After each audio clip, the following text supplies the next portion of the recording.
எம்முயிர் பெரியகுளம் சட்டமன்ற தொகுதியின் நாம் தமிழர் உறவுகள் அனைவருக்கும் மாலை நேர புரட்சி வணக்கம்.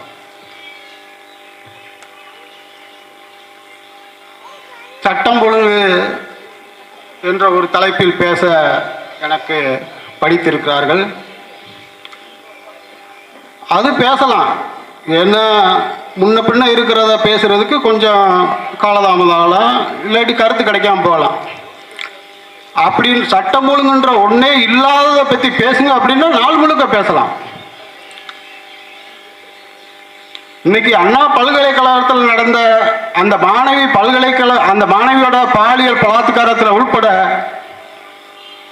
அரசு ஊழியர்களை அவங்க பணி செய்கிற இடத்துக்கு உள்ளேயே கொண்டு போய் வெட்டி துடிக்க கொள்றது வரைக்கும், நேற்று 4 நாளைக்கு முன்னால் நடந்த ஒரு 82 வயது ஒரு மூதாட்டிய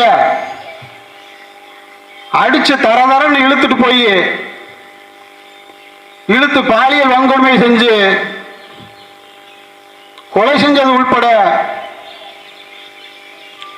முன்னாள் IAS அதிகாரியா இருந்தாலும் காவல்துறை அதிகாரியா இருந்தாலும் எங்களுக்கு பாதுகாப்பு இல்லை, பாதுகாப்பு கொடுங்க என்று கேட்கிற அளவுக்கு தான் இன்னைக்கு நாட்டில் சட்டம் ஒழுங்கு இருக்கு.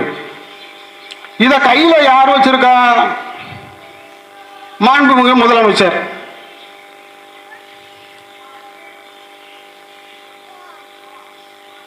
இன்னைக்கு ஏதாவது ஒரு துறையில சட்டம் ஒழுங்கு இருக்கா, அது பாதுகாக்கப்படுதா, கடைபிடிக்கப்படுதான்னு பார்த்தா எந்த இடத்துலையுமே கிடையாது. இம்மண்ணில் பிறந்த ஒரு மகத்தான தலைவன் காமராஜுக்கு பின்னாடி கருணாநிதி ஆனாலும் சரி,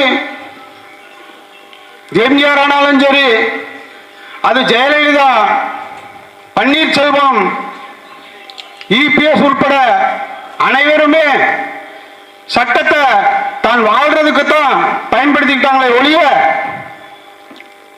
ஏழை மக்கள் பாதிக்க கூடாது, அவர்களுக்கு துன்பம் ஒரு துயரம் வந்தா அந்த சட்டம் அவர்களை பாதுகாக்குமான்னா கிடையாது. அன்னைக்கு கர்ம வீரர் காமராஜரோட தான் சொந்த அக்கா பையன் தவறு செஞ்சாருன்ற காண்டி அன்னைக்கு பாதுகாப்பு துறையை கையில் வச்சிருந்த கக்கன், சரி இவனோட அக்கா பையனை எப்படி கைது பண்ண முடியும், காமராஜர் ஒருவேளை கோச்சிக்கிறாருன்னு நினைச்சிட்டு கைது பண்ணல. அப்ப கக்கனை கூப்பிட்டு காமராஜர் கேட்கிறாரு, என்னப்பா எல்லாத்தையும் கைது பண்ணியாச்சாண்டு. ஆமாங்கய்யா அப்படின்னு. அதுல உங்க அக்கா பையன் மட்டும் அப்படின்னு, நீ இப்படி செய்வேன்னு தெரிஞ்சுதான் நானே அவனை பிடிச்சி உள்ள ஓட்டேன், நீ போ அப்படின்னு இருக்காரு. அப்படி ஒரு மண்ணில் இந்த மகத்தான தலைவனை ஈண்டெடுத்த, ஒரு மகத்தான ஆட்சியை கொடுத்த இந்த தமிழக மக்கள் இன்னைக்கு கண்ட தருதலைகளை எல்லாம் அதிகாரத்தில் உட்கார வச்சதுனால விளைவு பச்சிலம் குழந்தை உள்பட நாளைக்கு சாக போற பாட்டி வரைக்கும் பாதுகாப்பு இல்லை, அவங்க கற்புக்கு எந்த உத்தரவும் இல்லை. இன்னைக்கு ஒரு அரசு அதிகாரிக்கு போய் ஒரு கையெழுத்து போட்டா நீங்க எந்த ஒரு சான்றும் வாங்குறதுக்கு நீங்க போயிருப்பீங்க, நீங்க காசு கொடுக்காம அவங்க கையெழுத்து போட்டதா ஒரு நிகழ்வு சொல்ல முடியுமா? வெளிப்படையா லஞ்சம் கேட்கிறான். காரணம் என்ன? மேல இருக்கிறவன் பல லட்சம் வாங்குறான், பல கோடி வாங்குறான், நமக்கு இந்த 1000 ரூபாய் கேட்டா என்னாண்டு. அப்ப தர வேண்டிய வழியா அதிகாரிகளும் அவளையே பின்பற்றுறாங்க. ஐயா சொன்னீங்களே, நீங்க சொன்னீங்களே நைனா, நீங்க சொன்னீங்களே எந்த கொம்பனும் குறை சொல்ல முடியாத ஒரு ஆட்சியை தந்திருக்கேன்னு, இன்னைக்கு காரி துப்புறாங்க. அது உங்களுக்கு தெரியலையா?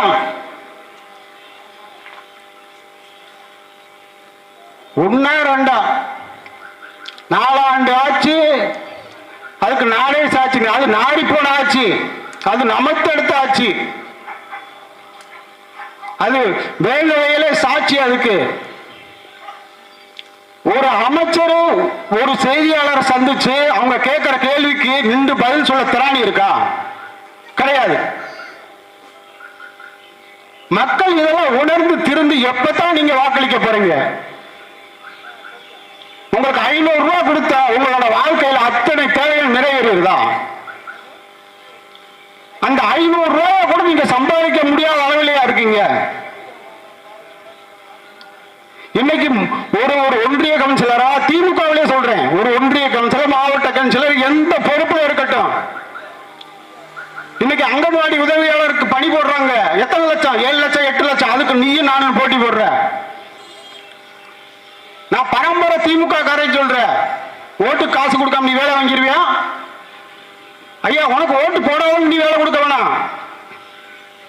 பரம்பரை அவனுக்கு அடிமையாக இருக்கிய நீ உன் பிள்ளைகளுக்கு காசு கொடுக்காம வாங்கிருவியா வேலை? ஒரு 6000 ரூபாய் சம்பளத்துக்கு 7 லட்சம் கொடுக்க நீ தயாரா இருக்க? அறிவு சார்ந்த தமிழன் இன்னைக்கு எங்க வயசு நீ உணர்ந்து பாரு. ஒரு வேட்டிக்கும் சேலைக்கும் அனுமானம் வைக்கிற தமிழன் இன்னைக்கு அப்படியா இருந்துச்சா? உன் தன்மானத்தை, ஒரு சுய கௌரவத்தை, ஒரு ரோசத்தை, வீரத்தை பூரா மதுக்கடைகளை திறந்து விட்டு மதுவுக்கு அடிமையாகி இலவசத்தை கொடுத்து அந்த இலவசத்துக்கு அடிமையாக்கி உன்னை வாழ விடாம ஒரு புள்ள மாதிரி வச்சிருக்கானே. உனக்கு ரோசம் வெக்கம் எதுவுமே வரலையா? உனக்கு மது போதையில மயம் கிடைக்கிற, இலவசத்துல மயம் கிடைக்கிற, என்னைக்கு நீ வெளிப்படுவ? இந்த 10 வருஷம் 15 வருஷம் கட்டி பார்க்கிறவன் காதல விழுகல. கல்குவாரி வச்சிருக்க, கிராசர் வச்சிருக்க, கோத்தாலும் சம்பாதிச்சு உருவாக்குறது கல்குவாரி கிராசர் நீ உடைச்சிட்டு போற. இயற்கையை தொட்டவோம் வம்சமே அழிஞ்சு போகுமே, அது உனக்கு தெரியல? கல்குவாரி கிராசர் கோத்தாலும் சேர்த்து வச்சதா? அது மே மாசத்துல மண்டையை புழக்கிற வெயில் அடிக்கும். இன்னைக்கு குளிர் அடிக்குது. 4 நாளைக்கு முன்னால வரைக்கும் குளிர் அடிச்சு இன்னைக்கு வெயில் அடிக்குது. அப்போ சீதோசனம் எல்லாம் மாறி போச்சு. அப்போ வாழ்க்கை முறையெல்லாம் மாறி போச்சு. உடல்நிலை எல்லாம் மாறி போச்சு. நீ வாழ்ற ஆயுள் உனக்கு குறைஞ்சு போச்சு. 50 வயசுல சத்தியம், இன்னைக்கு 40 வயசு சத்தியம், அடுத்து 30 வயசுல சாவியம். காரணம் என்ன? நீதான். ஒரு தகுதியும் இல்லாதவனுக்கு ஓட்டு போட்டு, இந்த அக்கிரமக்காரனுக்கு ஓட்டு போட்டு 500 ரூபாய் வாங்கி ஓட்டு போட்டீங்க. அதோட விளைவு எந்த உணவுகள் அஞ்சு இல்ல சொல்லு? நீ சாப்பிடுற உணவு உணவா? அது ஆசைய மாம்பழம் வாங்கி சாப்பிடுனா வயிறு வலிக்குது. காரணம் என்ன? கள்ள போட்டு பழுக்க வச்சிடறான். பழப்பழம் வாங்கி சாப்பிடுனா அதை அடுத்து சுண்ணாம தடவை வச்சிடறான். எல்லாத்துலயும் நஞ்ச கொண்டு வேண்டியான். இன்னும் 5 வருஷம் நீ பாத்துக்க. எனக்கு காய்ச்ச தலைவலியில் பாடி வீடு தவறாம புற்றுநோய் நோயாளிகள் இருக்காங்களா இல்லையா மட்டும் நீ உணரு. ஓ சந்ததிக்கு நல்ல தண்ணியும் நல்ல ஆரோக்கியமான உணவையும் சுற்றுச்சூழலை விட்டுட்டு போக போறியா? புற்றுநோயை விட்டுட்டு போக போறியா? உணர மாட்டேன். நீ தமிழனை இப்படியா போறது? அறிவை கடன் கொடுத்து வாழ்ந்த தமிழனை இப்படியா போறது? ரேஷன் அரிசிக்கு இலவச வேலைக்கு வேட்டிக்கும் ஒண்ணுமில்ல. எங்க ஊர் ஆண்டி வீட்டுல பொங்கல் திருவிழா நடந்துச்சு. அதுல பெண்கள் எல்லாம் முளைப்பாரி வரிசையா போட்டு போறாங்க. அதுல அந்த சட்டமன்ற உறுப்பினர் தெரிகிறார் இந்த வேலையை. ஒரு தூக்கவாரி மாதிரி ஒரு பிரைஸ் கொடுக்கிறார் இந்த முளைப்பாரி போட்ட பெண்களுக்கெல்லாம். ஒழுக்கமா போயிட்டு இருந்த லைன் அப்படியே மாறி அந்த தூக்கவாரிக்கு அடிச்சு மல்லு கட்டிட்டு முளைப்பாரிய கையில இல்லாட்டி அங்க வச்சுட்டு ஓடுதுங்க. அப்ப நீ ட்ரையல் பாக்குற. மக்கள் திருந்திட்டானா? இந்த சீமான் பயங்கரமா பேசுறாப்லயே மாறிட்டானா இல்லையா அப்படின்னு பாக்குற. அப்ப ஒரு தூக்குவாளியை கொடுத்து மக்கள் இன்னும் திருந்தல, அப்ப இலவசம் கொடுத்தா நமக்கு ஓட்டு போடுவியான்னு நீ ட்ரையல் பார்த்துக்கிட்டு இருக்க. மாறும், இந்த நிலை மாறும். மாறாதுன்னு நினைக்காத. ஒரே ஒரு கதையை சொல்லி முடிச்சுக்கிறேன். இங்க நம்ம தமிழ்நாட்டை சேர்ந்த ஒருத்தர் போயிருக்காரு அமெரிக்காவுக்கு. அப்ப அவர் ஒரு நல்ல வீடு கட்டியிருக்காரு. அந்த வீடு எப்படியா கட்டின அப்படின்னு கேட்டிருக்காரு. நம்ம திமுக உடன்பிறப்பு தான், வேற யாரும் இல்ல. இந்த அந்த ஜன்னலை திறந்து விட்டு அந்த அங்க பாருங்க அந்த பாலம் கட்டினேன்ல அதுல கிடைச்ச ஒரு கமிஷன்ல நான் கட்டினேங்க அப்படின்னு இருக்காரு. அப்படியா, ரொம்ப சந்தோஷம். அதே அமெரிக்காக்கார் இங்க வந்திருக்காரு தமிழ்நாட்டுக்கு. அவர் நல்ல பேலஸ் மாதிரி கட்டி வச்சிருக்கான். இந்த பேலஸ் எப்படி கட்டினீங்க அப்படின்னு இவர் டக்குன்னு அப்படியே ஜன்னலை திறந்து காட்டுறாரு. தெரிஞ்சு பார்த்தியோ அந்த பாலம் அப்படின்னு. எங்கய்யா ஒன்றும் காணும். அப்ப நம்ம கண்ணுதே பிரச்சனை ஒன்றும் கண்ணாடியை போட்டு பார்த்துருக்காரு. அப்பயும் தெரியல. கண்ணு கட்டுற தர வரைக்கும் பாலமே இல்லையா அப்படின்னு சொல்ல, இல்லாத பாலத்தை இருக்குன்னு நான் கட்டுனேன்னு சொல்லி கமிஷன் அடிச்சதுதான் இந்த பேலஸ். அப்ப இவன் எந்த அளவுக்கு இருக்கான்னு பாத்துக்க. நீ உன்னை 200 ரூபா 300 ரூபா 500 ரூபாய்க்கு தான் வச்சிருக்கான். அதை நீ உணர்ந்துக்க. கைரேகை பதிச்சாத்த ஆதாரம் பிடிக்க முடியும் இல்ல, உனக்கு ஒரு அடையாளம் கிடைக்கும் இல்ல. அந்த ஓட்டுப்பட்டியில அதை வை. அந்த ஓட்டுப்பட்டியில கைரேகை மேச்சானாத்த ஓட்டு போட முடியும் வை. வழக்குன்ன வை நீ. அப்ப நீ கள்ள ஓட்டு போட்டு ஜெயிக்க மாட்டேல. நீ அப்படி சிட்டத்தை அங்க வை. கைரேகை மேச்சானா மட்டும்தான் ஓட்டு போட முடியும். அப்ப நீ எந்த அளவு வச்சிருக்க மாத்துவோம். அத்தனையும் மாத்துவோம்.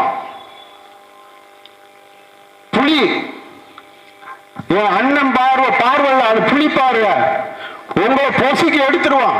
இந்த 26 எங்க களம் வேற மாதிரி இருக்கும். நீ நினைச்சுக்கிட்டு இருக்க ஏதோ சின்ன சின்ன பையன். இந்த இடம் உங்க செஞ்சு முடிக்கிற மாதிரியான்னு பாரு. விட்டுறக்கூடாது. 26 இல்லைன்னா நீ எப்ப இல்லைன்னு களமாடுவோம். நாங்க எங்களுக்குன்னு ஒரு ரகசியம் உண்டு. ஒவ்வொருத்தரும் 100 பேர் ஆக்கணும்னு அதை செய்வோம். செஞ்சு அரியணை ஏத்துவோம். இந்த அத்தனை அக்கிரமங்களையும் ஒழிச்சு காட்டுவோம். அவர் வாட்டுக்கு விளையாட்டு இருந்தார். 1 2 9 1 2 9 1 2 3 9 அப்படி விளையாட்டு பிள்ளையா முதலமைச்சர் ஆக்கி விட்டுட்டு அவருக்கு 9 தான் ரொம்ப பிடிக்கும். அப்படி ஒரு முதலமைச்சரா, அப்படி ஒரு விளையாட்டு பிள்ளைய முதலமைச்சரா துணை முதலமைச்சர் ஆக்கி இருக்காங்க. அவர் பாவம் பூரா நடிகை பூரா ரெக்கமெண்டேஷன் லெட்டர் கொடுத்து என்னை அமைச்சராக்கு எம்எல்ஏ ஆக்குன்னு போட்டு தொந்தரவு தாங்காம குளிர்காய்ச்சல் வந்து படுத்து கிடக்காப்புல. மரத்தை கரகரகரன்னு சுத்தி விளையாண்ட பிள்ளைய டெபுட்டி சிஎம் ஆக்கினா எப்படி? 24 கேட்கிறார் பின்னால 24 26 சட்டமன்ற தேர்தல். அப்படி ஒரு அறிவாளியை நம்ம முதலமைச்சர் அடைஞ்சிருக்கோம். நமக்கு பிடிச்ச பீடை இதெல்லாம். நமக்கு பிடிச்ச பீடை இதை 26% ஏற்று நாம் தமிழர் ஆட்சி மலர வேண்டும் என்று உறுதியேற்று அரும்பாடுபட்டு உழைப்போம் என்று நன்றி கூறி விடைபெறுகிறேன். நன்றி, வணக்கம். நாம் தமிழர்.